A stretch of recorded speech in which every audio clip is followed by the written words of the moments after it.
આજે આપણે આવી ગયા છીએ કેપ્ટન ટ્રેક્ટર નું શૂટ કરવા માટે.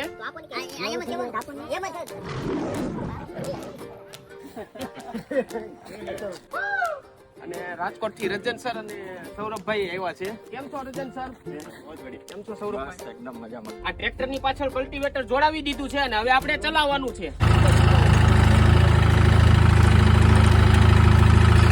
તાકાત તો તમે જોઈ જ લીધી. અને ભાઈ બ્લેક કલર માં તો કાળો ઘોડો લાગે. અને આના ફીચર્સ ની વાત કરું ને તો આગળ પ્રોજેક્ટર લેમ્પ આવે છે અને બેટરી આગળ આવી જાય છે. શિફ્ટિંગ ગેર આવે. ભાઈ તમને જાળી ની વાત કરું ને તો 28 થી લઈ 39 સુધીના અલગ અલગ વાવેતરમાં તમે હકાલી શકો. હાઈ લો અને મીડિયમ 3 ગેર આપેલા છે. 540 અને 540 ઇકોનોમી પીટીઓ સિસ્ટમ પણ આપેલી છે. અને ભાઈ આમાં પાવર સ્ટીરિંગ સિસ્ટમ પણ આપેલી છે. અને 75,000 રૂપિયા સુધીની સબસિડી પણ મળી જાય. 30,000 થી 50,000 રૂપિયા સુધી કંપનીમાં ઓફર પણ છે. અને ભાઈ 80 થી 90% સુધીની લોન થઈ જાય. તો ભાઈ હવે અમારું શૂટિંગ પૂરું થઈ ગયું છે. અને કેટલા વાગ્યા? 2 વાગી ગયા છે. અને આ બધા ભૂખા આટા મારે છે એટલે હવે અમે બધા જમવા જાવું.